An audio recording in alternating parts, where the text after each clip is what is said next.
ശ്രീനാരായണ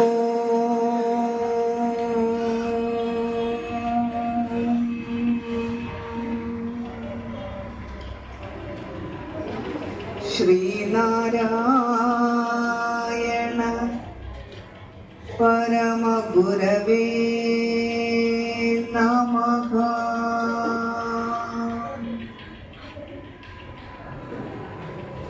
ന ഗുരോരധികം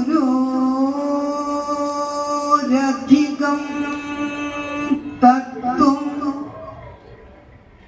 ന ഗുരോരധികം തവ തത്വജ്ഞാനാത് പരം നാസ്തി തസ്മൈ ശ്രീ ഗുരവേ നമഃ.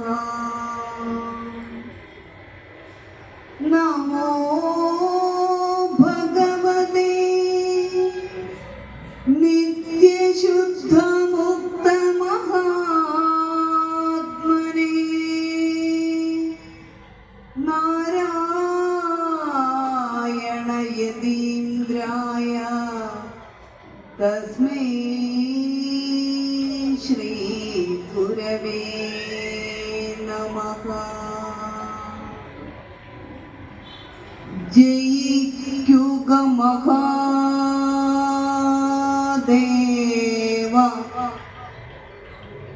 ദീന അവന പരായണ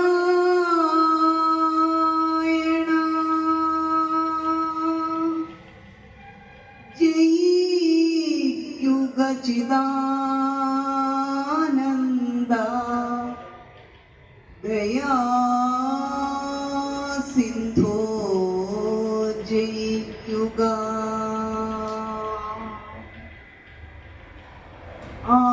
ആഴമേറും നിൻമഹസാം ആഴിയിൽ ഞങ്ങളാകവേ ആഴണം വാഴണം നിത്യം വാഴണം വാഴണം സുഖം.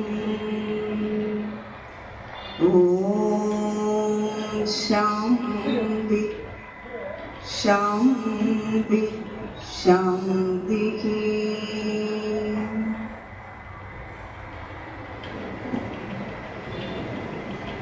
ഗുരുദേവ പാദങ്ങളിൽ പ്രണാമം. ഗുരു പരമ്പരയ്ക്ക് വന്ദനം. സ്നേഹനിധികളായ ശാഖാ നമ്പർ 26 മറിയപ്പള്ളി സംഘാടകരെ, പ്രിയ ഗുരുഭക്തരെ, ആത്മജിജ്ഞാസുക്കളെ, ഒരു നാടിനെ സംബന്ധിച്ചിടത്തോളം ഓരോ മനുഷ്യരുടെയും സംസ്കാരത്തിൻ്റെ അടിസ്ഥാനത്തിൽ നടക്കുന്ന വർഷത്തിനൊരിക്കൽ നടക്കുന്ന ദിവ്യമായ ആനന്ദദായകമായ ഉത്സവ ചടങ്ങുകളാണ് നമ്മൾ ഈ ദേശം തോറും കാണുന്നത്.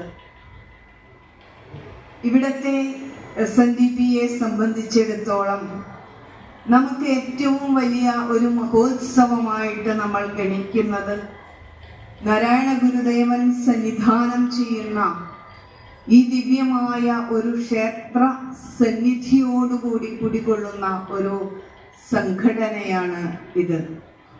എൻ്റെയൊക്കെ ചെറുപ്പകാലം എന്ന് പറഞ്ഞാൽ ഞാൻ ആശ്രമത്തിലൊക്കെ ബ്രഹ്മചാരിണിയായി വരുന്ന കാലത്ത് ഒത്തിരി പ്രാവശ്യം ഈ ശാഖയിൽ വന്നിട്ടുണ്ട്. അവരൊക്കെ ഇന്ന് വയസ്സായി. 10, 22, 23, 24 വർഷങ്ങൾക്ക് മുമ്പ് ഞാൻ നിരന്തരമൊക്കെ ഇവിടെ വരുമായിരുന്നു. അന്ന് ഗുരുധർമ്മ പ്രചരണം നടത്തുന്നത് കോട്ടയത്ത് പ്രഭാഷണമൊന്നും നടത്താൻ ആളുകളില്ല. അന്ന് ഒത്തിരി പ്രഭാഷകരുണ്ട്. അന്നൊരു പഠന കേന്ദ്രം സ്റ്റാർട്ട് ചെയ്തിട്ടുള്ളൂ ബാലാജിയുടെ. അപ്പൊ അങ്ങനെ അവിടെ വരുമ്പോൾ ഇവിടെയുള്ള പല കാരണവന്മാരും ഇവിടെ ഇങ്ങനെ പ്രഭാഷണത്തിന് ക്ഷണിച്ചു കൊണ്ടുവന്നിട്ടുണ്ട്. പിന്നീട് എത്രയോ കാലം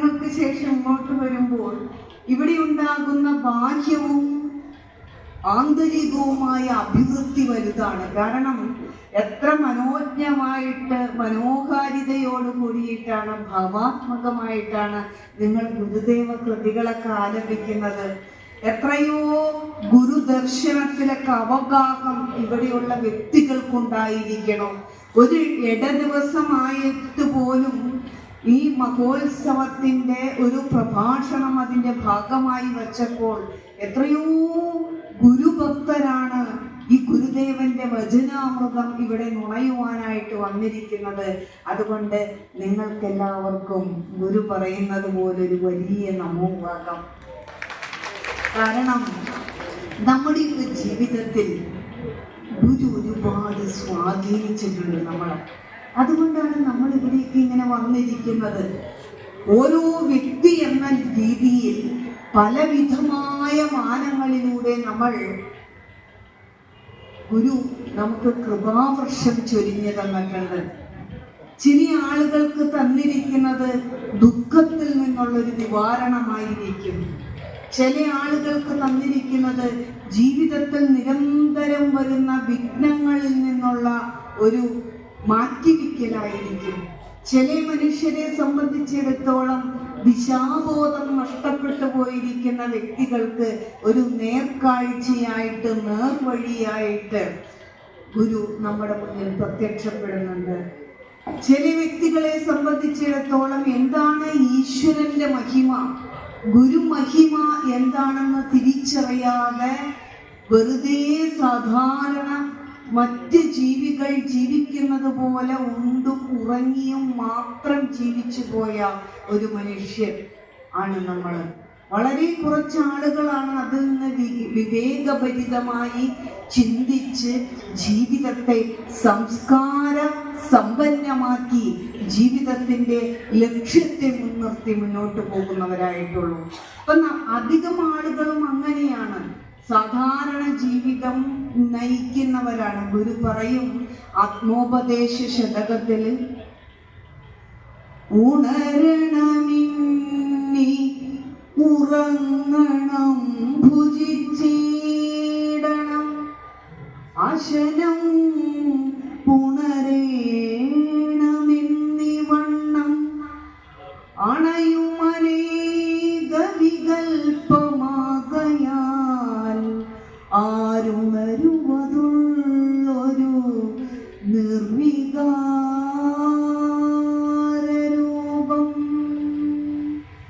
ആരുണരുവതുള്ളൊരു നിർവികാരരൂപം.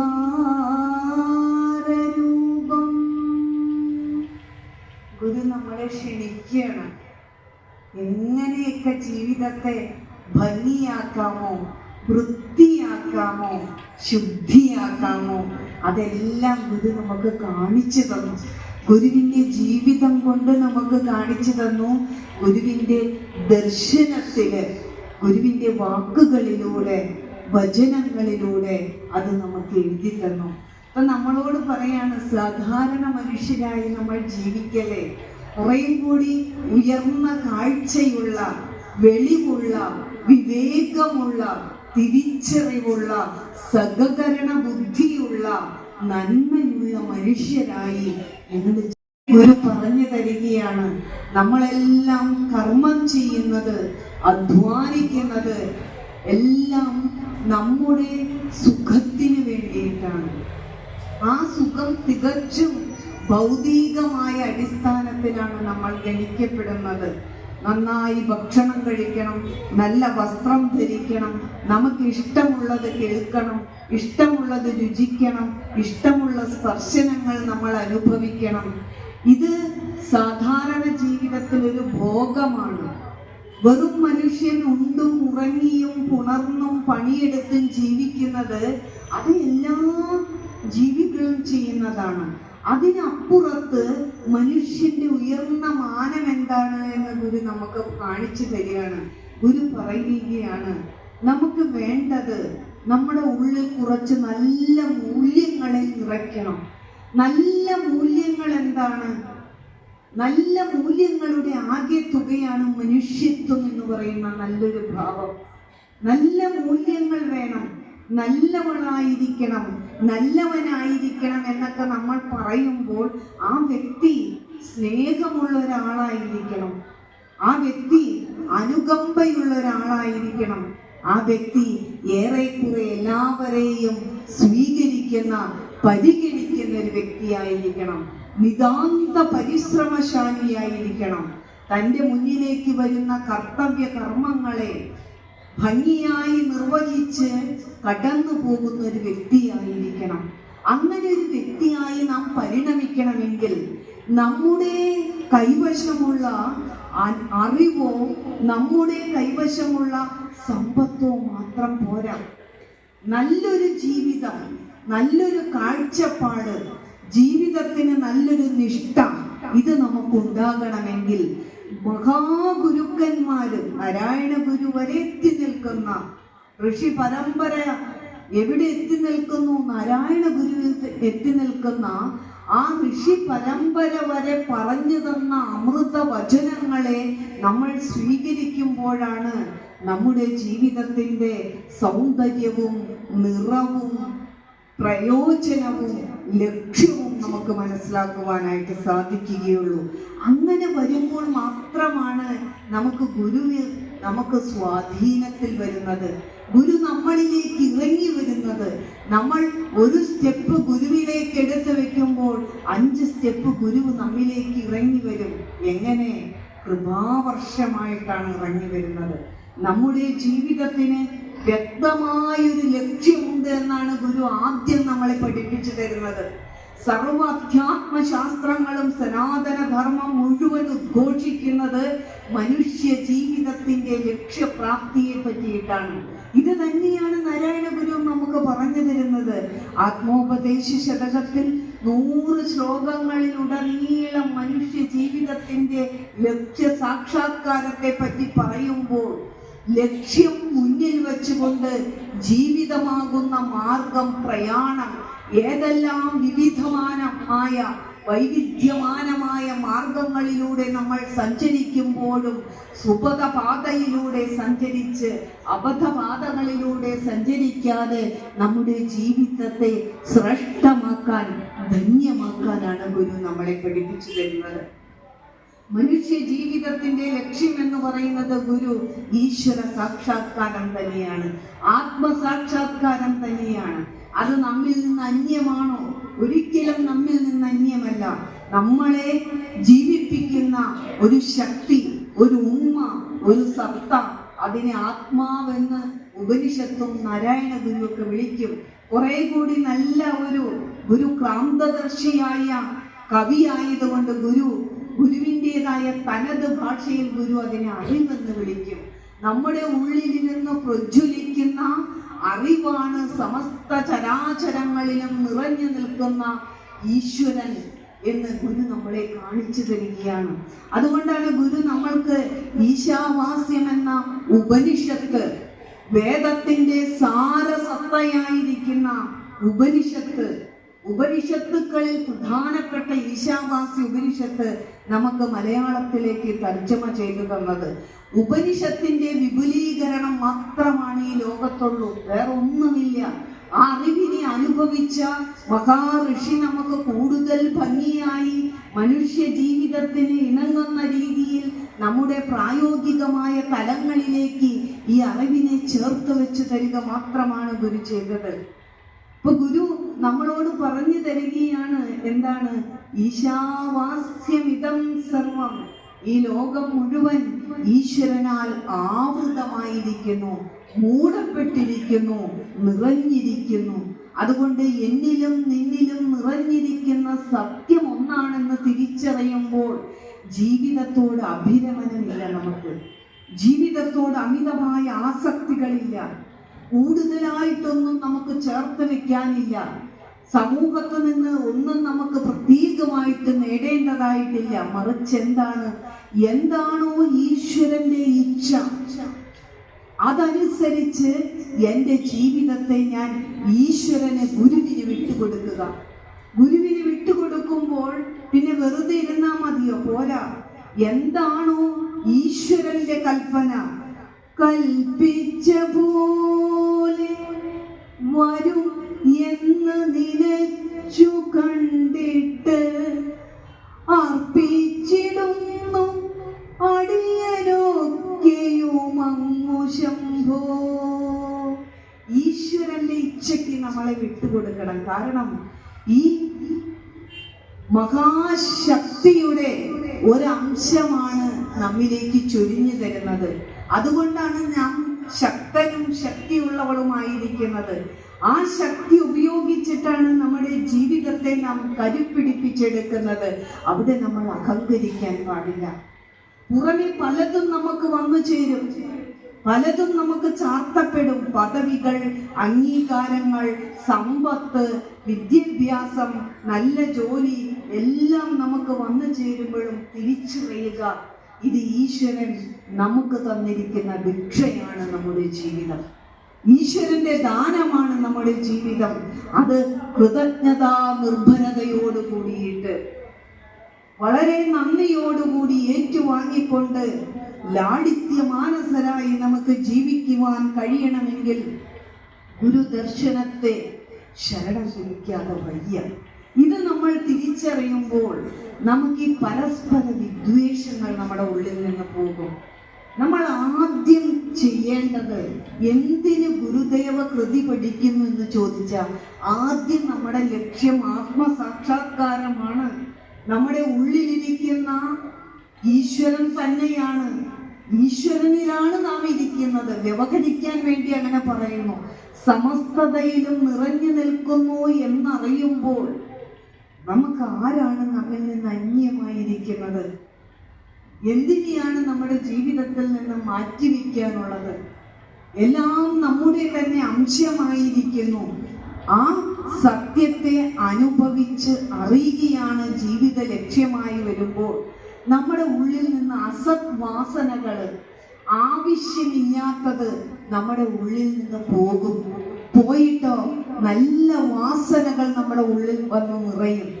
നല്ല വാസനയിൽ നിന്നാണ് നല്ല സ്വഭാവങ്ങൾ രൂപീകരിക്കപ്പെടുന്നത്, നല്ല സംസ്കാരങ്ങൾ നമുക്കുണ്ടാകുന്നത്, ശുഭോദർക്കമായ ചിന്തകൾ നമുക്കുണ്ടാകുന്നത്, നല്ല കാര്യങ്ങൾ പറയുവാനും ചിന്തിക്കുവാനും പങ്കുവെക്കുവാനും കഴിയുന്നത്. അതുകൊണ്ട് ആദ്യം നമ്മൾ ഗുരുദർശനം, ഞാൻ പഠിക്കുന്ന ഒരു വ്യക്തിയാണെങ്കിൽ നമ്മൾ ആദ്യം ചെയ്യേണ്ടത് നമ്മളെയൊന്ന് കഴുകി വൃത്തിയാക്കുക എന്നുള്ളതാണ്. നിങ്ങൾ എത്ര വൃത്തിയുള്ളവരായിട്ടാണ് ഇവിടെ വന്നിരിക്കുന്നത്. എത്ര മനോഹരമായ വസ്ത്രം ധരിച്ച് കുളിച്ച് എത്ര അഴകോട് കൂടിയിട്ടാണ് നമ്മൾ ഇവിടെ വന്നിരിക്കുന്നത്. ഈ അഴക് നമ്മുടെ ഉള്ളിലും അനുനിമിഷം നമ്മൾ കരുപ്പിടിപ്പിച്ചെടുക്കണം. ഈ അഴക് അഴുക്കായി മാറാതെ നമ്മുടെ ഉള്ളിൽ നല്ല നല്ല ഭാവനകൾ കൊണ്ട്, സങ്കല്പങ്ങൾ കൊണ്ട്, ചിന്തകൾ കൊണ്ട് നമ്മുടെ ഉള്ളം നിറയ്ക്കണം.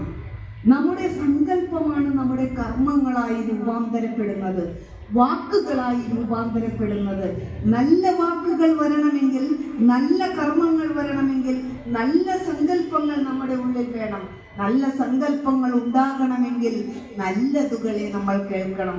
അതുകൊണ്ടല്ലേ ഇത്രയും മഹത്തരമായ ഒരു ഉത്സവം ഇവിടെ നടക്കുമ്പോഴും അതിൻ്റെ ഇടയിൽ ഇവിടുത്തെ സംഘാടകർ മറന്നു പോകാതിരിക്കുന്നത് ഒരു പ്രഭാഷണം, ഗുരുവിനെ കുറിച്ചുള്ള ഗുരുവചനത്തിൽ അമർന്നൊരു പ്രഭാഷണം ഇവിടെ വെക്കണം എന്ന്. അതുകൊണ്ടാണല്ലോ ഇത്രയും പേര്, നിങ്ങൾ ഈ ഇരിക്കുന്ന വ്യക്തികളെല്ലാം ഗുരുവിൻ്റെ വചനത്തിലും ഗുരുകൃപയിലും ജീവിക്കുന്നവരാണ്.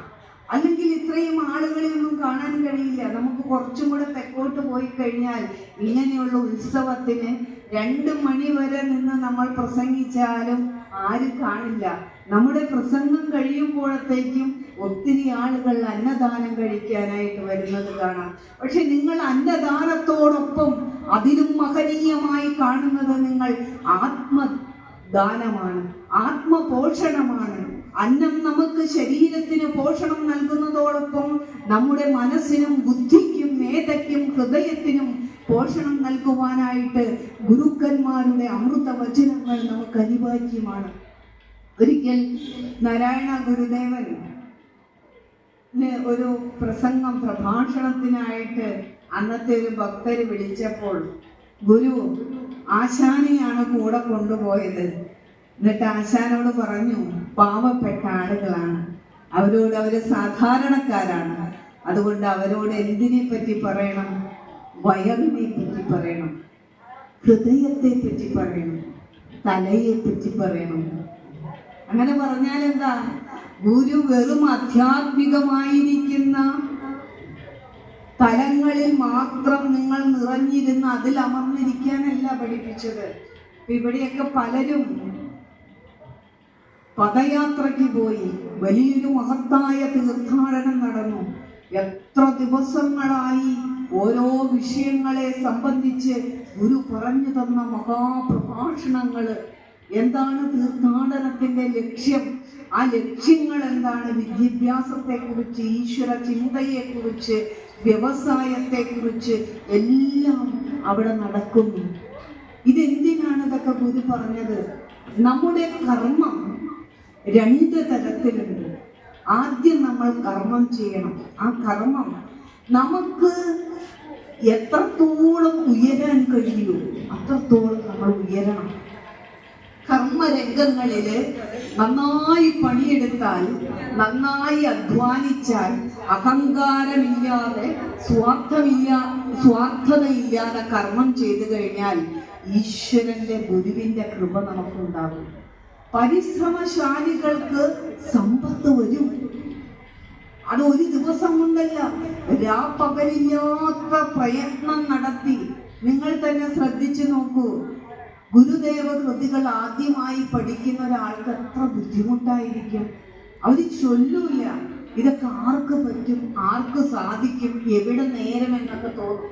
ഒരു 5 കൃതിയൊക്കെ നിങ്ങൾ പഠിച്ചു കഴിയുമ്പോൾ നിങ്ങൾക്ക് ഇതൊരു ലഹരിയായി മാറും. പിന്നെ ആരുടെ സഹായമില്ലെങ്കിലും നിങ്ങൾക്ക് സ്വയമേ പഠിക്കാൻ സാധിക്കും. ഒരുപാട് ഉപാധികളുണ്ട്. ഗുരുദർശനത്തിൽ മാത്രം നിൽക്കൂ ഇല്ല. നിങ്ങൾ ശങ്കരകൃതികൾ പഠിക്കും, ഭഗവത്ഗീത പഠിക്കും, ഉപനിഷത്ത് പഠിക്കും, വേദാന്ത കൃതികൾ പഠിക്കും, ഭാഗവതം വായിക്കും. ഇതൊക്കെ നിങ്ങൾ പഠിച്ചെടുക്കുന്നത് അനായാസേനയാണ്. ഇതേപോലെയാണ് നമ്മൾ നമ്മുടെ കർമ്മങ്ങളിൽ ജാഗ്രതയോടുകൂടി, സമർപ്പണ ബുദ്ധിയോടുകൂടി, കൃത്യതയോടുകൂടി, ത്യാഗത്തോടുകൂടി, പരിശ്രമത്തോടു കൂടിയിട്ട് നമ്മൾ കർമ്മം ചെയ്യുമ്പോൾ അതിൻ്റെ ഒരു വലിയ ഫലം നമ്മുടെ ജീവിതത്തിലേക്ക് വരുമെന്നുള്ളത് യാതൊരു സംശയവുമില്ല. അപ്പൊ അതുകൊണ്ട് മടി ജീവിതത്തിൽ പാടില്ല. ഇവിടെ ഒരു 250ഓളം പേരിരിക്കുന്നുണ്ട്. ഈ 250ഓളം വ്യക്തികളുടെ കർമ്മരംഗങ്ങൾ വ്യത്യസ്തമാണ്. പലവിധമായ കർമ്മരംഗങ്ങളിലൂടെ നിങ്ങൾ കടന്നു പോകുന്നതാ. നിങ്ങളിൽ നിക്ഷിപ്തമായിരിക്കുന്ന കർമ്മങ്ങൾ എന്താണോ അത് നിങ്ങൾ കഴിയുന്നതും ആത്മാർത്ഥമായിട്ടും ഗുരുവിൽ സമർപ്പിതമായിട്ടും ഭംഗിയായിട്ട് അനുഷ്ഠിക്കുക. ബാക്കിയെല്ലാം അതിൻ്റെ ഒപ്പം വരും. അങ്ങനെ സ്വാർത്ഥതയില്ലാതെ നിസ്വാർത്ഥമായിട്ട് കൃത്യതയോടുകൂടി, നിഷ്ഠയോടുകൂടി നിങ്ങൾക്ക് കർമ്മം ചെയ്യാൻ കഴിയണമെങ്കിൽ ഗുരുവിനെ ശരണം ഗമിക്കണം. ഗുരുദേവൻ പറഞ്ഞു തന്നിരിക്കുന്ന ഓരോ വാക്കുകളും നമ്മൾ അനുസന്ധാനം ചെയ്യണം. ജാഗ്രത വേണം. ബുദ്ധി തന്നിരിക്കുന്നത് വിവേകത്തോടുകൂടി, വിവേകഭരിതമായി പെരുമാറാനാണ്. സർവകാര്യങ്ങളിലും വിവേകമുണ്ടെങ്കിൽ ഒരിടത്തും നാം കാലിടറി വീഴില്ല, ഒരിടത്തും നാം പരാജയപ്പെട്ടു പോവില്ല. വിവേകം ബുദ്ധി കൊണ്ടാണ് നമ്മൾ മനസ്സിലാക്കിയെടുക്കുന്നത്. ഇനി നമുക്ക് വയറ് പണിയെടുത്താലാണ് നമുക്ക് അന്നം കഴിക്കാൻ പറ്റുള്ളൂ. ഇതൊക്കെ ഒത്തിരി ആളുകളെ നമുക്ക് കാണാം. അതിസമ്പന്നരായ മനുഷ്യർ, ഒരുപാട് സമ്പത്ത് വരുന്നു. ഈ സമ്പത്ത് എന്ത് ചെയ്യണം? ടൂറടിക്കുന്നു, യാത്ര ചെയ്യുന്നു, ഓരോരോ ഹോട്ടലുകൾ എടുക്കുന്നു. ഇവിടെ വന്നാൽ മൂന്നാർ, ഇടുക്കി, എവിടെ കുമരകം വരെയൊക്കെ ഓടി നടക്കുന്നു. 1 വീട് പോരാ, 2 വീട് പോരാ, 10 വീട് പോരാ, ഇതൊക്കെ പണിയുന്നു. നല്ല വണ്ടിയാണെങ്കിൽ അത് വാങ്ങി അടുത്ത വണ്ടി മേടിക്കുന്നു. ഇതില്ലാതെ അവർക്ക് എന്താ ചെയ്യാനുള്ളത്?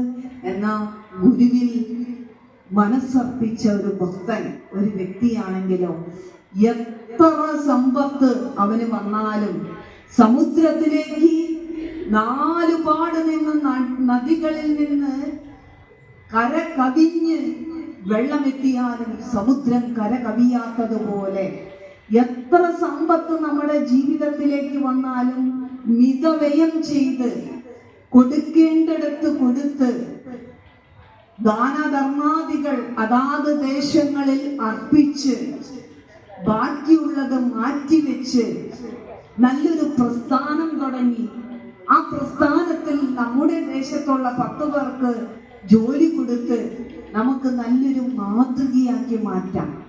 പക്ഷെ ഇന്ന് അങ്ങനെയല്ല സംഭവിക്കുന്നത്.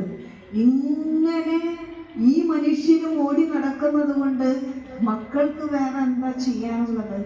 ലോക രുചി മാത്രമാണ് നമ്മുടെ കുട്ടികൾക്കൊക്കെ അറിയുള്ളൂ. കുറച്ച് സമ്പത്തൊക്കെ ഉണ്ടെങ്കിൽ പഠിക്കില്ല, അവരുടെ ബുദ്ധി ഉപയോഗിക്കില്ല, അവർ ക്രിയാത്മകമാവില്ല. ഒരു 95% കുട്ടികളും.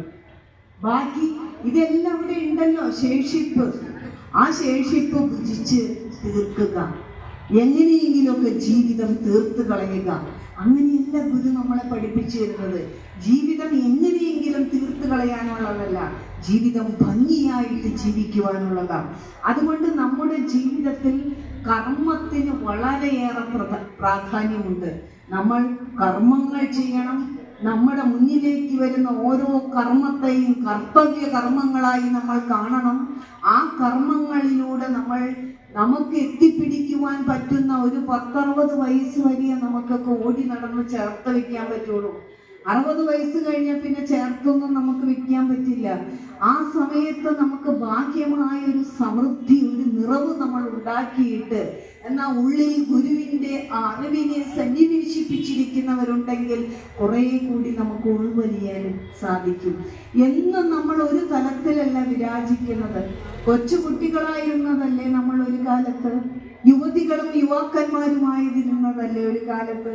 പിന്നീട് നമ്മൾ വിവാഹ ജീവിതത്തിലേക്ക് വന്ന് നമ്മൾ ഭാര്യ ഭർത്തൃബന്ധം ദാമ്പത്യ ജീവിതം ജീവിച്ച് ഗൃഹസ്ഥയും ഗൃഹസ്ഥനുമായി മാറിയ കാലമില്ലേ? അതിൽ നിന്നും കടന്നു വന്നവരുണ്ടല്ലോ. നിങ്ങൾ വഴിമാറി കൊടുക്കുക. നിങ്ങളുടെ മക്കൾ വലുതായി ഉത്തരവാദിത്ത ബോധമുള്ളവരായി മാറ്റിയതിന് ശേഷം നിങ്ങളൊന്ന് ഒതുങ്ങി കൊടുക്കണം. പിന്നെ അവിടെ കടന്ന് കുഴഞ്ഞു മറിയാനൊന്നും പോകരുത്. അവർക്ക് വിട്ടുകൊടുക്കുക. നിങ്ങൾ എങ്ങനെയാണോ നിങ്ങളുടെ ജീവിതം മാതൃകാ സമ്പന്നമായി ജീവിച്ചിട്ടുണ്ടെങ്കിൽ അത് 100% നമ്മുടെ കുട്ടികൾ ജീവിക്കും. കാരണം അതും കൂടെ പഠിപ്പിച്ചു കൊടുക്കാൻ നമ്മൾ മറന്നു പോയിടത്താണ് നമ്മുടെ ജീവിതത്തിന്റെ ഇന്നത്തെ ആഴമേറിയ ദുഃഖവും തീവ്ര പരാജയവും സംഭവിച്ചു കൊണ്ടിരിക്കുന്നത്. അതുകൊണ്ട് മുതിർന്ന കുട്ടികളെയൊന്നും ഗുരുദേവ ദർശനം പഠിപ്പിക്കുകയോ ധാർമ്മികമായ മൂല്യങ്ങൾ പകർന്നു കൊടുക്കാനൊന്നും സാധ്യമല്ല. അതൊക്കെ ചെറുപ്പത്തിൽ നമ്മളിൽ നിന്ന്.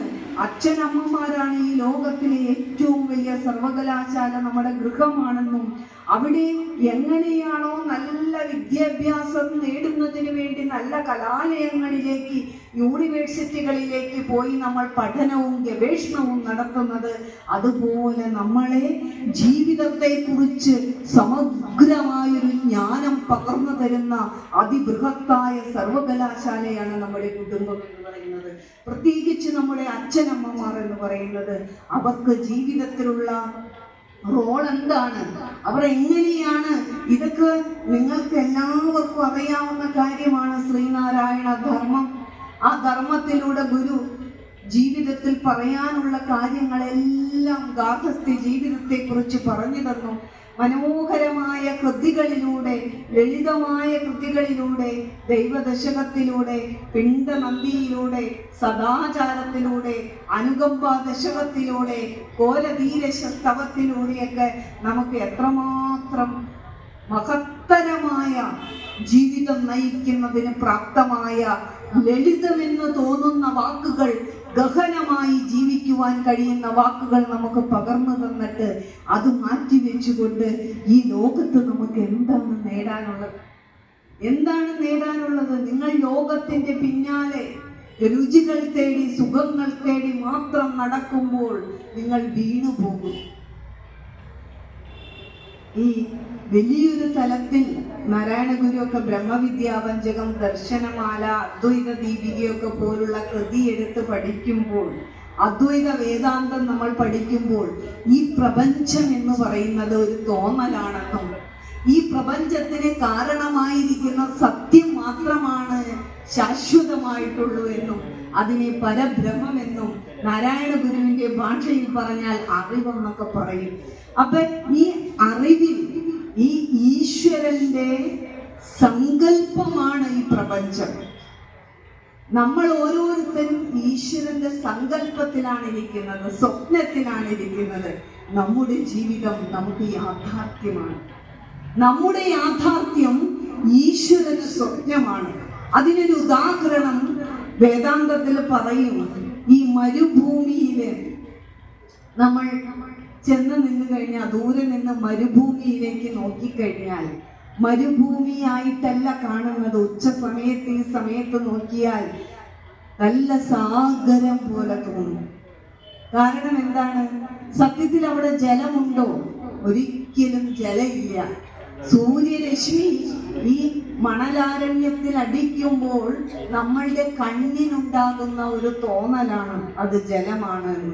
അപ്പൊ അവിടെ അടുത്ത് ജീവികളൊക്കെ, മൃഗങ്ങൾ താമസിക്കുന്നുണ്ട്.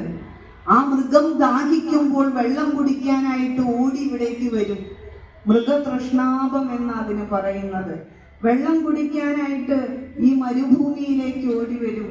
അപ്പൊ അവിടെ വരുമ്പോൾ അവിടെ വെള്ളം ഉണ്ടാവില്ല. തൊട്ടടുത്ത് കുറച്ച് ദൂരെയായിട്ടാണ് വെള്ളം കാണുന്നത്. അപ്പൊ ഈ മൃഗം എന്ത് ചെയ്യും? വീണ്ടും അങ്ങോട്ട് ഓടും വെള്ളം കുടിക്കാൻ.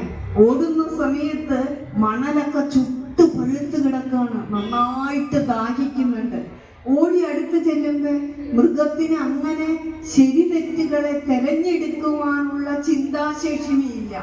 അതുകൊണ്ട് വിചാരിക്കും വെള്ളം അടുത്തുണ്ട് എന്ന്. അങ്ങനെ ഓടി ഓടി ഓടി വെള്ളം കിട്ടാതെ ദാഹിച്ച് വലഞ്ഞ് ശരീരം മുഴുവൻ ചൂട് പിടിച്ച് അവിടെ വീണ് മരിച്ചു പോകും. അതറിയുന്നുണ്ടോ അവിടെ ജലമില്ല എന്ന്? ഇതേപോലെ മനുഷ്യരും പാഞ്ഞുകൊണ്ടിരിക്കുക. എങ്ങടാ നിങ്ങൾ ഈ പായുന്നത്? ഒരു പ്രശ്നം വന്നു, അല്ലെങ്കിൽ ഒരു കാര്യം ജീവിതത്തിലേക്ക് വന്നു, അതിനൊരു നിവാരണം ഉണ്ടാകുമ്പോൾ അടുത്ത കാര്യം. 75-80 വയസ്സായ ആളുകൾക്ക് ഇപ്പോഴും മക്കളും പേരക്കിടാങ്ങളും സമ്പത്തൊക്കെ ഉണ്ടാക്കണം എന്നുള്ള ചിന്തയാണ്. നിങ്ങളിനി നിങ്ങളിലേക്ക് തിരിയും. നിങ്ങളുടെ സ്വാസ്ഥ്യം, നിങ്ങളുടെ ശാന്തി, നിങ്ങളുടെ സമാധാനം നിങ്ങളിലാണ് ഇരിക്കുന്നത്. മറ്റുള്ളവർക്ക് ഉപദ്രവമായി മാറരുത്. നമ്മൾ വിചാരിക്കും കൂടെ നിൽക്കുന്നവരെ നമ്മൾ സ്നേഹിക്കുകയാണ്, അവർക്ക് വേണ്ടി ചേർത്ത് വെക്കുകയാണ്. ഒരു തരത്തിൽ നമ്മൾ അവരെ ഉപദ്രവിക്കുകയാണ് ചെയ്യുന്നത്. നിങ്ങൾക്ക് കയ്യും കാലിനും ശേഷിമയുണ്ടോ? നിങ്ങൾക്ക് സാമ്പത്തികമായ ഭദ്രതയുണ്ടോ? നിങ്ങളുടെ മക്കൾക്ക് നിങ്ങളെ വേണം. അത് നഷ്ടപ്പെടുന്നിടത്ത് അവർക്ക് നിങ്ങളെ വേണ്ട. അതുകൊണ്ട് നമ്മുടെ സുരക്ഷിതത്വമെങ്കിലും നോക്കുവാൻ എങ്കിലും ഈ ആധ്യാത്മിക ജ്ഞാനം നിങ്ങളെ ഗുരുദർശനം വലിയവരാക്കി തരുമെന്നുള്ളതാണ്. അതുകൊണ്ട് ജീവിതത്തിന്റെ അന്ത്യയാമത്തിലേക്ക് എത്തി നിൽക്കുമ്പോൾ, സായന്തനത്തിലേക്ക് നമ്മൾ കടക്കുമ്പോൾ നമ്മൾ തിരിച്ചറിയണം, ഈ ശരീരവും നമുക്ക് ചേർത്ത് വെച്ച് തന്നതെല്ലാം നമുക്ക് ഈ ജന്മം കൊണ്ട് അനുഭവിച്ചു തീർക്കാൻ കഴിയില്ല. നമ്മൾ ആഗ്രഹിച്ചതൊന്നും നമുക്ക് ജീവിതത്തിൽ അനുഭവിച്ചു തീർക്കാൻ കഴിയില്ല. ഈ നശ്വരമായിരിക്കുന്ന, എപ്പോ വേണമെങ്കിലും നഷ്ടപ്പെട്ടു പോകുന്ന ഒരു നീർക്കുമിളയുടെ ആയുസ്സേ ഈ ശരീരത്തിനുള്ളൂ എന്ന് നിങ്ങൾ ഗദ്യപ്രാർത്ഥന എന്നും ചൊല്ലുമ്പോൾ ചൊല്ലാറില്ലേ? അതുകൊണ്ട് ആ ആയുസ് മാത്രമേ ശരീരത്തിനുള്ളൂ എന്ന് തിരിച്ചറിഞ്ഞുകൊണ്ട് നിത്യമായി നിലനിൽക്കുന്ന ഒരു സത്യത്തിലാണ് ഞാൻ സന്നിധാനം ചെയ്യുന്നത് എന്ന് തിരിച്ചറിഞ്ഞുകൊണ്ട് ആത്മബോധത്തിലേക്ക് നമ്മുടെ മനസ്സ് ചേർത്ത് വെക്കണം. അപ്പോഴാണ് നമുക്ക് പാടാൻ കഴിയുന്നത്. ദൈവമേ നിനയ്ക്ക നീയും ഞാനും ഒന്ന് തന്നെ എന്ന് കൈവരുന്നതിന് തന്നെ അടിയനില്ല കാക്ഷിതം. ശൈവമൊന്നൊഴിഞ്ഞു മറ്റുമുള്ളതൊക്കെ അങ്ങുമിങ്ങുമായി വലഞ്ഞുഴന്നിടുന്ന വഴിയതും നിനക്കിൽ നീ. ഇതൊക്കെ ഇങ്ങനെ ചൊല്ലിക്കൊണ്ട് നടക്കണം. നമ്മൾ ചൊല്ലുന്നതും നമ്മൾ കേൾക്കുന്നതും നാം ചിന്തിക്കുന്നതുമാണ് നാം ആയിരിക്കുന്നത്, നമ്മുടെ ജീവിതമായിരിക്കുന്നത്. ദൈവമേ നിനയ്ക്ക് നീയും ഞാനും ഒന്നു തന്നെ എന്ന്. ഇതാവണം ഒരു ഘട്ടം കഴിഞ്ഞ പ്രാർത്ഥന. അതല്ല വല്ലാതെ മുടി നരച്ചു പോയല്ലോ, മക്കൾ എന്നെ നോക്കുന്നില്ലല്ലോ, എൻ്റെ ബാങ്ക് ബാലൻസിലാണല്ലോ മക്കളുടെയൊക്കെ കണ്ണ്, എനിക്ക് കൈയും കാലും ഒക്കെ വയ്യാതെയായി 75-70 വയസ്സായവർ പറയാണ് നമുക്ക് 19 വയസ്സായിട്ട് ശരീരമൊക്കെ വയ്യാതെയായി. ഇത്രയും കാലമൊക്കെ കൊണ്ടു നടന്നില്ലേ ഈശ്വരൻ? എന്തിനും അതിന് ഉയർച്ചയുണ്ട്, അതേപോലെ തന്നെ താഴ്ചയുമുണ്ട് എന്ന് നമ്മൾ തിരിച്ചറിയണം. മനുഷ്യ ശരീരം എന്ന് പറയുന്നത് ഒരു പരിണാമ ദിശയിലൂടെ കടന്നു പോകുന്നതാണ്. ജാതസ്യ ഹി ധ്രുവോ മൃത്യുർ ധ്രുവം ജന്മമൃതസ്യ ച തസ്മാദപരിഹാരർത്ഥേ നത്വം ശോചിതുമർഹസി. ഭഗവത്ഗീതയിൽ ഭഗവാൻ കൃഷ്ണൻ പറയും, ജനിച്ചാൽ മരണം ഉറപ്പാണ്, ശരീരം മരിച്ചു കഴിഞ്ഞാൽ ജനനം ഉറപ്പാണ്. അതുകൊണ്ട് നമുക്കത് പരിഹരിക്കാൻ പറ്റില്ല. ബാല്യം എന്നും ബാല്യത്തിലിരിക്കാൻ പറ്റുമോ? എന്നും കൗമാരത്തിലിരിക്കാൻ പറ്റുമോ? എന്നും യുവത്വത്തിലിരിക്കാൻ പറ്റുമോ? എന്നും മധ്യവയസ്കനായിരിക്കാൻ കഴിയോ? ഇല്ല. ആ പരിണാമ ദിശയിലൂടെ നമ്മൾ കടന്നു പോയേ പറ്റൂ. പലതും നമ്മളുടെ ഉള്ളിൽ നിന്ന് വിട്ടുപോകും. വിട്ടുപോകുന്നതിനെ കളയണം. വിട്ടുപോകുമ്പോൾ പലതും നമ്മിലേക്ക് വരും. അതിനെ നമ്മൾ സ്വീകരിക്കണം. ഇപ്പൊ സാറോട് ഇരിക്കുന്നില്ലേ, എത്ര മനോഹരമാണ് സാറിന്റെ മുടി. ഇപ്പൊ സാറിന്റെ പ്രായമുള്ള പലരും ഒന്നും ഇങ്ങനെ മുടി കാണുക എന്ന് പറയുന്നത് വളരെ അപൂർവമാണ്. നമുക്ക് സ്വീകരിക്കാൻ കഴിയുന്നില്ല. ഒരു ജടയെ പോലും നമ്മുടെ മുന്നിലേക്ക് വരുമ്പോൾ നമുക്ക് സ്വീകരിക്കാൻ കഴിയുന്നില്ല എന്നുള്ളതാണ്. അപ്പൊ അതുകൊണ്ട് നമ്മൾ തിരിച്ചറിയേണ്ട ഒരു കാര്യമുണ്ട്, ഇത് നമുക്ക് പരിഹരിക്കാൻ പറ്റുന്ന കാര്യങ്ങളല്ല ജീവിതത്തിൽ. അത് വരും, പോകും, നശിച്ചു പോകും. പക്ഷെ നശിച്ചു പോകുന്നതിന് മുമ്പ് ശരീരത്തിൽ ഇരുന്നു കൊണ്ട് തന്നെ നമ്മുടെ ജീവിതത്തെ ഏത് വിധത്തിലൊക്കെ ഉയർത്തി ശ്രേഷ്ഠമാക്കാമോ ആ തലത്തിലേക്ക് നമുക്ക് വളർത്തിയെടുക്കാൻ കഴിയണം. തന്നെയല്ല, മനുഷ്യ ജീവിത ലക്ഷ്യം മോക്ഷപ്രാപ്തിയാണ്, ആത്മസാക്ഷാത്കാരമാണ്. ആത്മാവിനെ കുറിച്ചാണ് ഗുരുദേവന്റെ ഓരോ കൃതികളിലും ഗുരു നമുക്ക് ഓതി തന്നിരിക്കുന്നതെന്ന് നമുക്ക് തിരിച്ചറിയാം. അതുകൊണ്ടാണ് ഞാനും നീയും, ഒരു ഈശ്വരനെ വിളിക്കാണ്, ഞാനും നീയും ദൈവമേ നിനയ്ക്ക, നീയും ഞാനും ഒന്നു തന്നെ. അതാണ് എനിക്ക് വേണ്ടത്. ഞാനും നീയും ഒരു സത്യമാണ് എന്നുള്ള തോന്നൽ എൻ്റെ ഉള്ളിലുണ്ടാകണം. അങ്ങനെ ഉള്ളിലുണ്ടാകുമ്പോഴാണ് നമുക്ക് നമ്മുടെ കർമ്മങ്ങളെ പരിശുദ്ധമാക്കാൻ പറ്റുള്ളൂ. സ്വാർത്ഥമായ നമ്മുടെ കർമ്മങ്ങളിൽ എപ്പോഴും എന്തുണ്ട്? ഒട്ടൽ കൂടുതൽ അറ്റാച്ച്മെന്റ്. ഈ പശ ഒരുപാട് വരുമ്പോഴാണ് ജീവിതത്തിൽ എല്ലാ പ്രശ്നങ്ങളും ഉണ്ടാക്കുന്നത്. ഒട്ടൽ കുറയ്ക്കണം. അതിനെ സംഘം എന്ന് പറയുന്നത് മക്കളോട്, ഭർത്താവിനോട്, ഭാര്യയോട്, സമുദായത്തോട്, രാഷ്ട്രീയത്തോട്, മതത്തിനോട്, രാഷ്ട്രത്തോട്, നമ്മുടെ കയ്യിലുള്ള വസ്തുവകകളോടൊക്കെ നമുക്ക് ഭയങ്കര ഒട്ടല. വിട്ടുകൊടുക്കില്ല.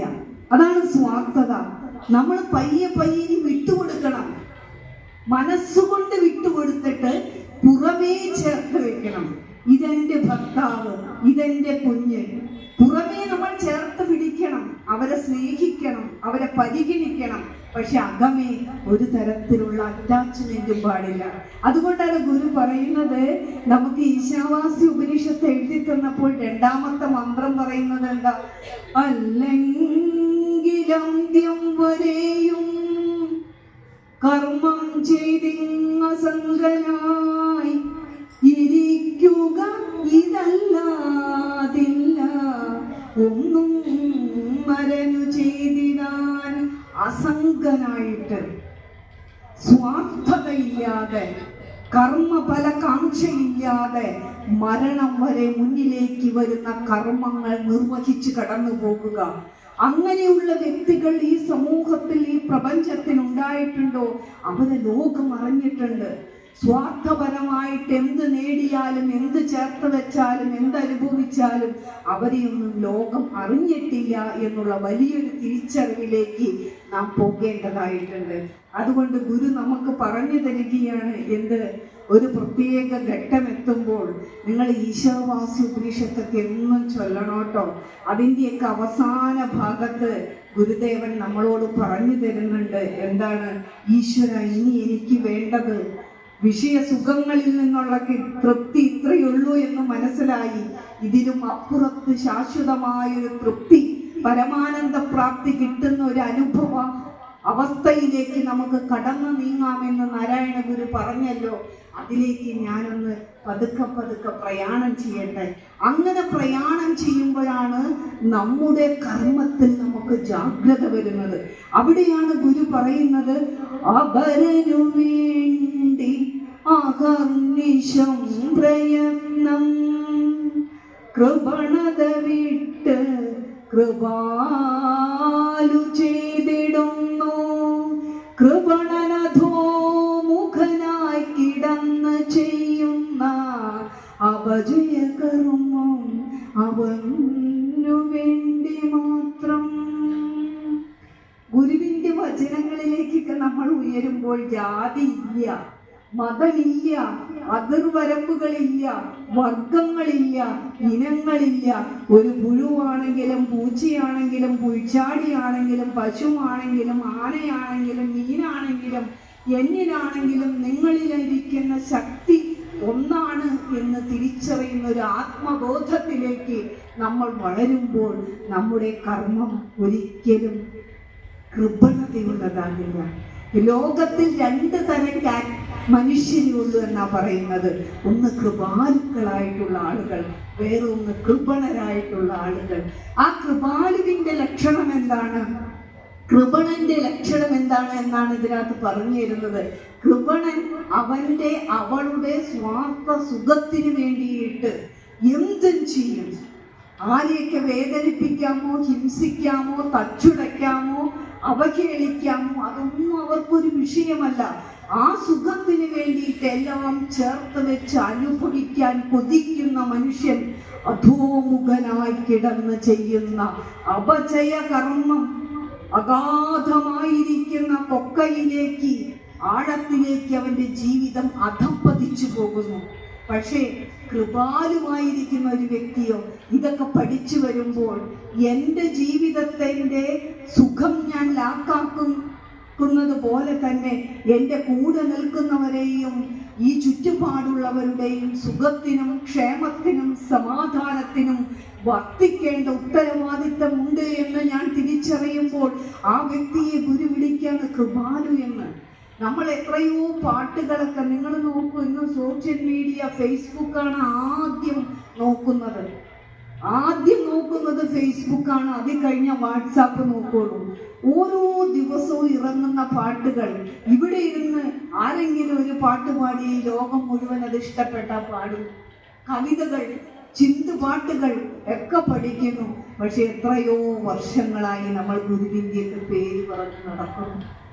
ഗുരുദേവൻ ഇത്രയും മഹനീയമായ ജീവിതത്തെ അർത്ഥവത്താക്കുന്ന, സൗന്ദര്യപൂർണത ഉളവാക്കി തരുന്ന, ജീവിതത്തിന്റെ കാഴ്ചയ്ക്ക് തിളക്കമേറുന്ന, വളരെ നല്ല മൂല്യങ്ങൾ ചേർത്ത് വെച്ചിട്ടുള്ള ഒരു സംസ്കൃതിയെ ജീവിക്കുവാൻ പര്യാപ്തമായിരിക്കുന്ന വചനാമൃതങ്ങൾ കവിത്വ രൂപത്തിൽ, കവിഭാവനയിൽ നിന്നുകൊണ്ട് നമുക്ക് എഴുതി തന്ന ഈ കവിതകളൊക്കെ നമ്മൾ ചൊല്ലുമ്പോഴാണ് നമുക്ക് വെളിവുണ്ടായി വരുന്നത്. വെളിവ് വേണം ജീവിതത്തിൽ. അതുകൊണ്ടാണ് ഗുരു പറയുന്നത്, അപരനു വേണ്ടി അഹർനിശം പ്രയത്നം.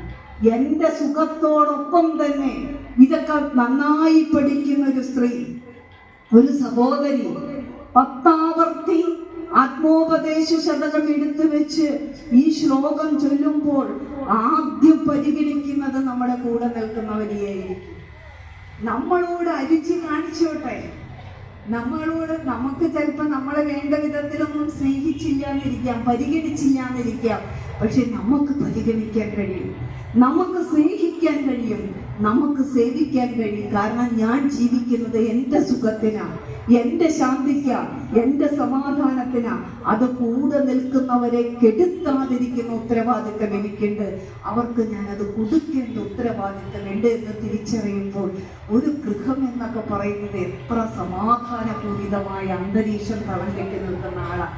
വീടുകളായിരിക്കും, എത്ര കുടുംബ ഭദ്രതയുള്ള വീടായിരിക്കും, എത്ര ഒരുമയുള്ള വീടായിരിക്കും. ദാമ്പത്യ ജീവിതത്തിന്റെ സുഖശീതളിയിരിക്കുന്നത് ബാഹ്യ വിഷയങ്ങളിലേക്ക് ഓടിപ്പാഞ്ഞ് ഒന്ന് വേറൊന്നിൽ നിന്ന് അനുഭവിച്ച് നടക്കുന്നതല്ല. നമുക്ക് കിട്ടിയതിനെ ചേർത്ത് വെച്ച് അതിൽ തന്നെ പുതുമ കാണുന്നിടത്താണ് ദാമ്പത്യ ജീവിതത്തിന്റെ ആഴവും പാരസ്പര്യവും ലയവും ഒക്കെ ഉണ്ടായി വരുന്നത്. ഇതൊക്കെ നമുക്ക് പറഞ്ഞു തരുന്നത് ആരാ? ഗുരുദേവൻ നമുക്ക് പറഞ്ഞു തന്നിരിക്കുകയാണ്. ഇതൊക്കെ നമ്മൾ ഹൃദയത്തോട് ചേർത്ത് വെച്ച് ജീവിക്കുമ്പോൾ ഒരാൾ പറയും, എത്ര നല്ലൊരു കുടുംബം. അവിടേക്ക് ചെന്നാൽ പലതും നമുക്ക് കണ്ടുപഠിക്കാനുണ്ട്. അവരുടെ വാക്ക് നമുക്ക് പ്രചോദനം നൽകുന്നു, നമുക്ക് ജീവിതത്തിന് പ്രത്യാശ നൽകുന്നു. ഇതൊക്കെ നമുക്ക് കിട്ടുന്നത് ഗുരുകൃതികളിലൂടെയാണ്. അതുകൊണ്ട് നിങ്ങൾ ഗുരുദേവ കൃതികൾ ഭംഗിയായി പഠിക്കുന്നതോടൊപ്പം ആ അർത്ഥതലങ്ങളെ ജീവിതത്തിൽ കൂടുതൽ കൂടുതൽ സ്വായത്തമാക്കി ജീവിതം സമ്പന്നമാക്കുവാൻ ശ്രമിക്കണം. ചെറിയ കൃതികളാണ് നമുക്ക് ജീവിക്കാൻ നല്ലതും എളുപ്പമല്ലാത്തതും. സദാചാരം പോലുള്ള കൃതികളൊക്കെ വായിക്കാൻ എത്ര സുഖമാണ്. ഒന്നാമത്തെ ശ്ലോകത്തിൽ തന്നെ പറയും, ജീവിതത്തിൽ നമ്മളൊന്നും മറയ്ക്കുകയും മറക്കരുത് എന്നാണ് ഗുരു പറയുന്നത്. മറയ്ക്കരുത്, മറയ്ക്കരുത്. എന്ത് മറക്കരുത്? ആര് നമ്മളോട് നന്ദി കാണിച്ചാൽ, നന്നായി പെരുമാറിയാൽ അതിനെ കണ്ണടച്ച് മറന്നു കളയരുത്. നന്ദി കേട് നമ്മൾ കാണിക്കരുത്. അതേപോലെ തന്നെ നല്ലതുകളെ പറയാൻ നമുക്ക് കഴിയണം. ആര് നന്മ ചെയ്യുന്നുണ്ടോ, ആര് നന്നായി പെരുമാറുന്നുണ്ടോ, ആര് നമുക്ക് നന്നായിട്ട് എന്തിനോട്, നമ്മളോട് മാത്രമല്ല നമ്മൾ ചേർന്ന് നിൽക്കുന്ന എല്ലാറ്റിനോടും സഹകരിക്കുന്നുണ്ടോ, നല്ലതുകൾ നമുക്ക് പറയാൻ കഴിയണം. ഇത് തിരിച്ചന്ന് സമൂഹത്തിൽ നല്ലത് പറയില്ല. മറയ്ക്കേണ്ടതിനെ മറക്കില്ല, മറക്കേണ്ടതിനെ മറക്കുകയുമില്ല.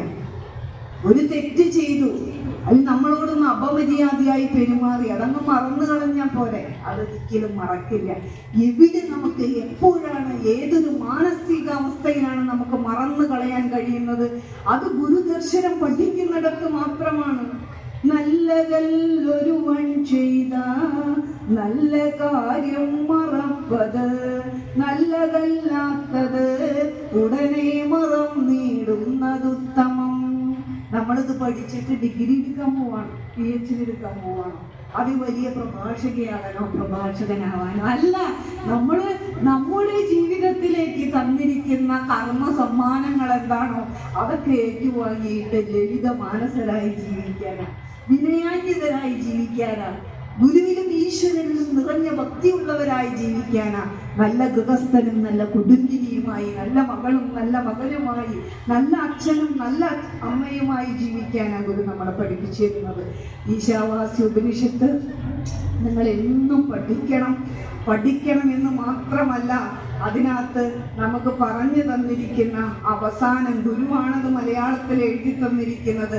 ആ മലയാളത്തിൽ എഴുതി തന്നിരിക്കുന്നത് നമ്മൾ വായിച്ചാൽ മാത്രം മതി. വായിച്ചാൽ തന്നെ നമുക്ക് അതിൻ്റെ അർത്ഥതലങ്ങളെല്ലാം നമുക്ക് ഒരുപാട് മനസ്സിലാക്കുവാനായിട്ട് സാധിക്കുമെന്നുള്ളതാണ്. ഗുരുദേവൻ പറയുന്നുണ്ട്, എന്താ പറയുന്നത്? ഓമെന്നു നീ സ്മരിക്കാത്മൻ കൃതം സർവം സ്മരിക്കുക, അഗ്നിഗതിക്കായി വിടുക സന്മാർഗത്തൂടെ ഞങ്ങളെ. ഇവിടേക്ക് എങ്ങനെയാ വന്നത്? പിറന്ന് ആദിയിൽ നിന്ന് ഏകനായി വന്നിന്ന് സൃഷ്ടിയും സ്ഥിതിയും നാശവും ചെയ്യും സൂര്യ മാറ്റുക രശ്മിയെ. ഈശ്വരനാകുന്ന സൂര്യനോട് പറയാണ്, ഈശ്വര, നിന്നെ എനിക്ക് കാണാൻ കഴിയാത്തത് സൂര്യനായിട്ട് ഉപമിക്കാൻ സൂര്യനെ നമുക്ക് കാണാൻ കഴിയാത്തത് സൂര്യന്റെ രശ്മി കൊണ്ടാണ്. എൻ്റെ ഉള്ളിലിരിക്കുന്ന അജ്ഞാനമാകുന്ന മായാമറ കൊണ്ടാണ് നിന്നെ എനിക്ക് കാണാൻ കഴിയാത്തത്. ഈ അജ്ഞാനം വന്ന് നിറഞ്ഞത് കൊണ്ടാണ് ഞാൻ അറിയാതെ പോകുന്നത്. തനിച്ചാണ് ഞാൻ ഇങ്ങോട്ട് വരുന്നത്. എൻ്റെ പിറവി തനിച്ചായിരുന്നു. എൻ്റെ ജീവിതം മുഴുവൻ ഏകമായിട്ടാണ്. ഞാൻ യാത്ര ചെയ്യുന്ന എൻ്റെ ജീവിത പ്രയാണത്തിൽ പല ബന്ധങ്ങളും ചർച്ചകളും എനിക്കൊക്കെ ബാഹ്യതലത്തിൽ ഉണ്ടാകുന്നെന്ന് മാത്രമേ ഉള്ളൂ. അവസാനം ഞാൻ എത്തിച്ചേരുന്നതും ഏതൊരു സ്രോതസ്സിലാണോ, ഏതൊരു സ്രോതസ്സിൽ നിന്നാണോ ഞാൻ വന്നത്, ആ സ്രോതസ്സിലേക്ക് തന്നെയാണ് ഞാൻ വിലയം പ്രാപിക്കേണ്ടത് എന്ന് പറയാണ്. അതുകൊണ്ടാണ് പറയുന്നത്, നിന്നിൽ നിൽക്കുന്ന പുരുഷാകൃതി ഏതാണതാണു ഞാൻ, ദൈവമേ നിനയ്ക്ക് നീയും ഞാനും ഒന്നു തന്നെ എന്ന്. ആ ഒരു സത്യം തന്നെയാണ് ഞാൻ ഇന്നിപ്പോ തിരിച്ചറിയണം. ജീവിതത്തിന്റെ സായന്തനത്തിലൊക്കെ എത്തി നിൽക്കുമ്പോഴുള്ള പ്രാർത്ഥന അതായിരിക്കണം. അതുകൊണ്ട് പറയാണ്, ഒരു കാര്യം എനിക്ക് ആഗ്രഹമുണ്ട്, ഗുരുവേ നീ അത് സാധിച്ചു തരിക എന്നാ പറയുന്നത്. എൻ്റെ ഈ ശരീരത്തിൽ നിന്ന് എൻ്റെ പ്രാണൻ അറ്റുപോകുന്നതിന് മുമ്പ് എനിക്ക് നിന്നിൽ വിലയം പ്രാപിക്കണം. ജീവിതത്തിൽ അറിയേണ്ടതൊക്കെ കുറെ അറിഞ്ഞു, കുറേയേറെ അനുഭവിച്ചു. ഇതിലെല്ലാം ഇത്രയുള്ളൂ എന്ന് മനസ്സിലായി. ഈ സുഖത്തിനപ്പുറത്ത് അപരിമേയമായിരിക്കുന്ന, ശാശ്വതമായിരിക്കുന്ന ഒരു പരമാനന്ദാനുഭൂതി നൽകുന്ന സുഖത്തിലേക്ക് അമരുവാൻ എന്നെ പ്രാപ്തമാക്കണേ. എൻ്റെ ശരീരം എന്ന് പറയുന്നത് ഒരു നീർക്കുമിള പോലെ നിലയറ്റതാകുന്നു എന്ന് പറയുന്നത്. അതുകൊണ്ടാണ് പറയുന്നത്, പ്രാണൻ പോ അന്തരാത്മാവിൽ പിൻപൂ നീറാകുമീയുടൽ. എൻ്റെ ഈ ശരീരമുണ്ടല്ലോ, എൻ്റെ ഉടലുണ്ടല്ലോ, നീ തന്ന ആയുസ്സിനനുസരിച്ച് എപ്പോ വേണമെങ്കിലും തീർന്നു പോകാവുന്നതേ ഉള്ളൂ. തീരുന്നതിന് മുമ്പ് നിന്നിലേക്ക് അണയുവാൻ എനിക്ക് കഴിയണം. നിന്നിലേക്ക് എൻ്റെ ഹൃദയം ചേർത്ത് വെക്കുമ്പോഴാണ് എൻ്റെ ഹൃദയം വിശാലമാകുന്നത്, എൻ്റെ ഉള്ളം വ്യാപ്തമാകുന്നത്, എല്ലാറ്റിനെയും എനിക്ക് ചേർത്ത് വെക്കുവാൻ കഴിയുന്നത്. എൻ്റെ ജീവിതത്തിൽ എന്തെന്നില്ലാത്ത പ്രശാന്തത എനിക്ക് അനുഭവിക്കുവാൻ കഴിയുന്നത്. അതുകൊണ്ട് ഈശ്വരനെ വിളിക്കുകയാണ്. ഈശ്വരനെ അക്ഷര രൂപത്തിൽ വിളിക്കുന്ന പേരാണ് ഓം എന്ന്. പ്രണവം എന്ന് പറഞ്ഞാൽ ഈശ്വര ഈശ്വര എന്ന് വിളിക്കുന്നതാണ് ഓം ഓം. അതുകൊണ്ട് ഗുരു പറയാണ്, ഓം എന്നു നീ സ്മരിക്കാത്മൻ കൃതം സർവം സ്മരിക്കുക, അഗ്നേ ഗതിക്കായിടുക സന്മാർഗത്തോടെ ഞങ്ങളെ. അഗ്നിക്ക് ഈ ശരീരം ഇരയാകുന്നതിന് മുമ്പ്, ഈ ശരീരം ഒരു പിടി ചാമ്പലായി തീരുന്നതിന് മുമ്പ് നീ എന്ത് ചെയ്യണം? സർവസമയവും ഈശ്വരനെ സ്മരിച്ച് ജീവിതം ധന്യമാക്കുക. ശിഷ്ടജീവിതം, സത്കർമ്മങ്ങൾ ചെയ്ത് സദ്വിചാരത്തിലമർന്ന് സദാചാര ബോധത്തോടുകൂടി ജീവിക്കുക. അങ്ങനെ ജീവിക്കുവാൻ ഞങ്ങളെ പ്രാപ്തമാക്കണേ ദൈവമേ ഗുരു എന്നാണ് പ്രാർത്ഥന. ചെയ്യും കർമ്മങ്ങളെല്ലാം അറിഞ്ഞിടുന്ന ദേവനീ, വഞ്ചനം ചെയ്യും ഏനസ് ഞങ്ങളിൽ നിന്നു മാറ്റുക. എന്നിൽ നിന്നല്ല, ഞങ്ങളിൽ നിന്ന് മാറ്റാം. എങ്ങനെയാണ്? എന്ത് കർമ്മങ്ങൾ നമ്മൾ ചെയ്യുമ്പോഴും നമ്മുടെ ചിന്തകൾ, ഓരോ ചിന്തകളെയും ഓരോ വാക്കിനെയും അനുനിമിഷം ചെയ്യുന്ന ഓരോ കർമ്മത്തെയും കണ്ടുകൊണ്ടിരിക്കുന്ന ഒരു അപാര ശക്തിയാണ് ഉടയവൻ. അത് എൻ്റെ ഉള്ളിൽ തന്നെ സാക്ഷിയായിട്ട് ആത്മചൈതന്യമായിട്ട് വർത്തിക്കുന്നു. ഈ സമസ്ത പ്രപഞ്ചത്തിലും പരമാത്മ തത്വമായിട്ട് പരബ്രഹ്മമൂർത്തിയായിട്ട് വർത്തിക്കുന്നു. അതുകൊണ്ട് എല്ലാം കണ്ടുകൊണ്ടിരിക്കുന്ന ദേവ, മറ്റുള്ളവരെ നമുക്ക് കബളിപ്പിക്കാം, പക്ഷെ ഈശ്വരനെ നമുക്ക് കബളിപ്പിക്കാൻ കഴിയില്ല, ഗുരുവിനെ നമുക്ക് കബളിപ്പിക്കാൻ കഴിയില്ല. അതുകൊണ്ട് വഞ്ചനം ചെയ്യും തെറ്റുകൾ ചെയ്യുവാനുള്ള പ്രവണത, ആ ഒരു മനോഭാവം എൻ്റെ ഉള്ളിൽ നിന്ന് എടുത്തു മാറ്റണം. ഇതാണ് ഉപനിഷത്ത് നമ്മളെ പഠിപ്പിച്ചിരുന്നത്. ഗുരുദർശനം എന്ന് പറയുന്നത്, പ്രാർത്ഥന എന്ന് പറയുന്നത് വെറുതെ ചൊല്ലി ഒഴുകി പോകാനുള്ളതല്ല. എന്താണോ നമ്മൾ കേട്ടത് അത് നമ്മൾ ജീവിക്കണം.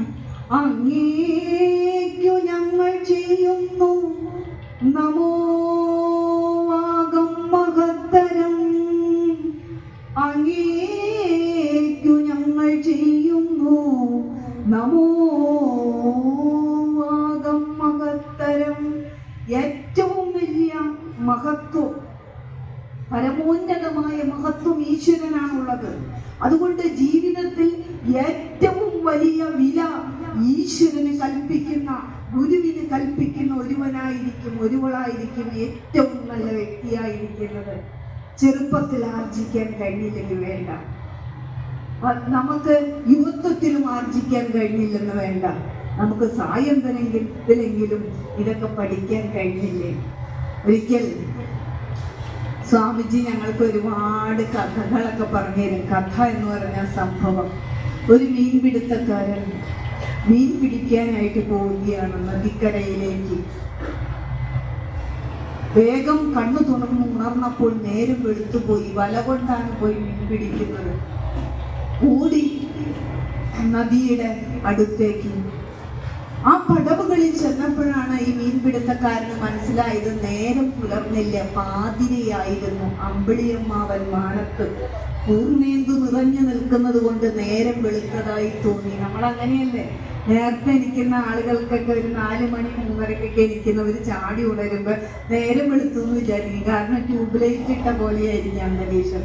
ഇന്ന് നല്ലൊരു ശതമാനം ആളുകൾക്കൊന്നും അത് അറിയില്ല. കാരണം രാത്രി വൈകി ഉറങ്ങുകയും രാവിലെ വൈകി ഉണരുകയും ചെയ്യുന്ന ഒരു സമ്പ്രദായത്തിലേക്ക് നമ്മുടെ ജീവിതം മാറിയപ്പോൾ അതൊന്ന് കാണുന്നവർ കുറവാണ്.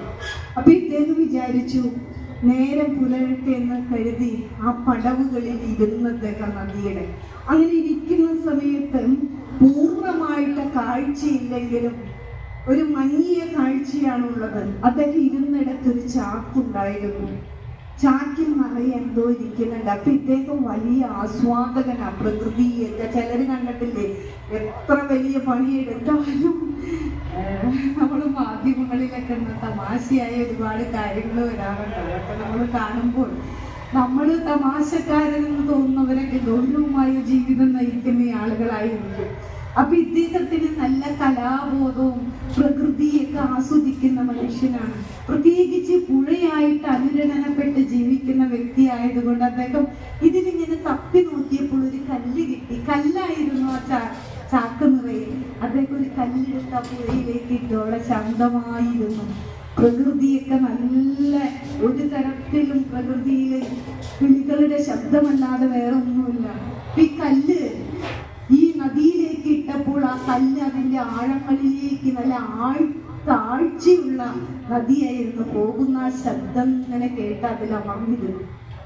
അത് നിലം പതിച്ചപ്പോൾ അദ്ദേഹം വീണ്ടും ഒരു കല്ലെടുത്തിട്ടു. അപ്പൊ ഒരു ധ്യാനമായിട്ട് മീൻപിടുത്തക്കാരൻ ഇത് ചെയ്തു. അങ്ങനെ നേരം പുലർന്നു.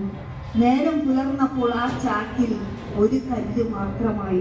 അതങ്ങോട്ട് ഇടാൻ നോക്കുന്ന നേരം അദ്ദേഹം കൈയിലേക്ക് നോക്കിയപ്പോൾ അതൊരു കല്ലായിരുന്നില്ല, വെറും ഒരു കല്ലായിരുന്നില്ല, അവസാനത്തെ കല്ല് രത്നമായിരുന്നു. അപ്പോഴാണ് അദ്ദേഹം തിരിച്ചറിയുന്നത് ജീവിതത്തെ കരുപിടിപ്പിക്കുന്നതിന് വേണ്ടി, ജീവിത സംധാരണത്തിന് വേണ്ടിയിട്ട് അദ്ദേഹം മീൻ പിടിക്കാൻ പോകുന്നത്. ശിഷ്ട ജീവിതത്തിന് വേണ്ടുന്നത് മുഴുവൻ ആ ഒരു കല്ലാകുന്ന രത്നത്തിൽ നിന്ന് കിട്ടി എന്നുള്ളതാണ്.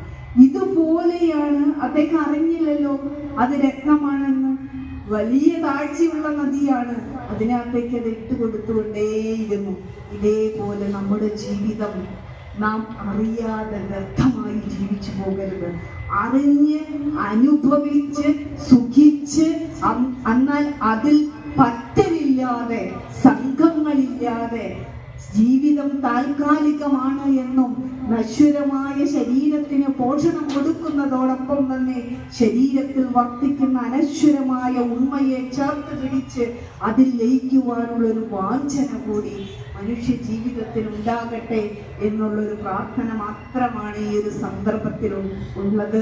അതുകൊണ്ട് ഈ ഉത്സവം എന്നും നിങ്ങൾക്ക് പുറമെ ദേശത്ത് ഉത്സവം വേണം. കാരണം നമ്മുടെ മനുഷ്യര് ചില ആളുകൾ, നിങ്ങൾ തൃപ്പൂണിത്തറ ചെന്ന് കഴിഞ്ഞാൽ പുതിയ കാവിൽ വലിയ വെടിക്കെട്ട് നടക്കുന്നുണ്ട്. എന്താ അവിടത്തെ ഈ വെടിക്കെട്ട്? നമ്മള് കിലോമീറ്ററുകളിൽ ഇരിക്കുന്ന കാഞ്ഞിരമറ്റ ആശ്രമത്തിൽ പോലും അതിന്റെ സ്പന്ദനം എത്തും. ഈ വെടിക്കെട്ടും പാട്ടും ബഹളവും പഞ്ചാരി മേളവും ഒക്കെ മനുഷ്യനെ ഉന്മത്തരാക്കുന്നുണ്ട്. ഉള്ളിൽ അടിഞ്ഞുകൂടിയ ഒരുപാട് ഡിപ്രഷനുകളെ പുറത്തേക്ക് കളയാനായിട്ട് സാധിക്കും. ഇതൊക്കെ ഉള്ളത് കൊണ്ട് അന്നത്തെ മനുഷ്യരൊക്കെ ഇവിടെ ജീവിച്ചിരിക്കുന്നത്.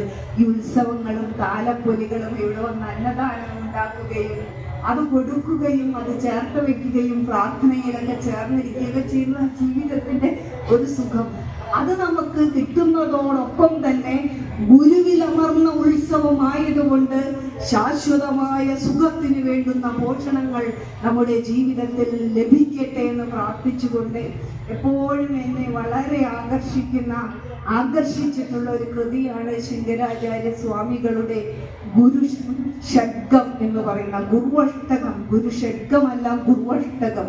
ഈ ഗുരുവഷ്ടകത്തിലെ ആദ്യത്തെ ശ്ലോകം ആചാര്യസ്വാമികൾ പറയുന്നത് എങ്ങനെയാണ്?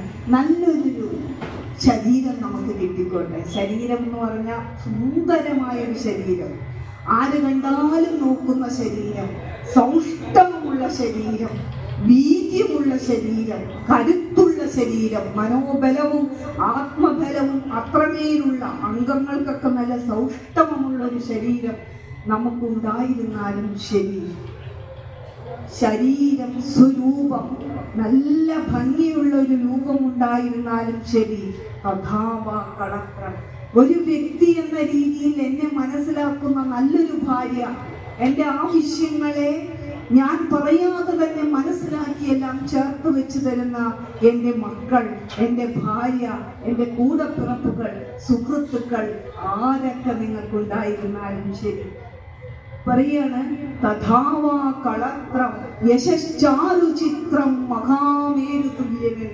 നിങ്ങളുടെ കഴിവും പ്രതാപവും ഇടുക്കും കണ്ട് സമൂഹത്തിൽ ഉന്നതമായൊരു സ്ഥാനം നിങ്ങൾക്ക് നൽകിയാലും ശരി, നല്ല കസേരകൾ കിട്ടിയാലും ശരി, മഹാമേരു പർവ്വതം പോലെ അതിസമ്പന്നനായാലും ശരി, നിങ്ങൾ നല്ല വിദ്യാഭ്യാസ വിചക്ഷണനായാലും ശരി, എന്തൊക്കെ ഈ ബാഹ്യതലത്തിൽ ചേർത്ത് വെച്ച് അനുഭവിക്കുവാൻ അഭിമാനിക്കുവാൻ കിട്ടുന്നതായിട്ട് നിങ്ങൾക്കുണ്ടോ, ഇതെല്ലാം ഈശ്വരൻ ചേർത്ത് തന്നാലും ശരി. ഗുരുവോ അംഘ്രിപത്മേ മനഃചലനം എന്ന് പറയുന്നത്, ഗുരുവിന്റെ പാദപത്മത്തിൽ നമ്മുടെ മനസ്സ് വിലീനമായില്ലെങ്കിൽ, അതായത് ഈശ്വരാധീനം, ഈശ്വര കൃപ നമ്മുടെ ജീവിതത്തിൽ ഒഴുകിയെത്തിയില്ലെങ്കിൽ ഈ ചേർത്ത് വെച്ചത് അനുഭവിക്കുവാൻ നമുക്ക് കഴിയില്ല. നമ്മൾ ചേർത്ത് വെച്ചതിന്റെ ഒരു അംശമാണ് നമ്മൾ അനുഭവിക്കുന്നത്. അത് അനുഭവിക്കുവാനുള്ള കൃപാകടാക്ഷം ഗുരുവിൽ നിന്ന് കിട്ടണം. അതുകൊണ്ട് അത് കിട്ടിയില്ലെങ്കിൽ ഇതൊക്കെ ഉണ്ടായിരുന്നവളുമാകട്ടെ തതയ്ക്കും ജീവിതം കൊണ്ട്. തതയ്ക്കും എന്നാ ചോദിക്കുന്നത് സംസ്കൃതത്തിൽ. എന്ത് പ്രയോജനം? ഒരു പ്രയോജനമില്ല. അതുകൊണ്ട് ഏറ്റവും വലിയ പ്രയോജനം ഗുരുകൃപയാണ്, ഈശ്വര കടാക്ഷമാണ്.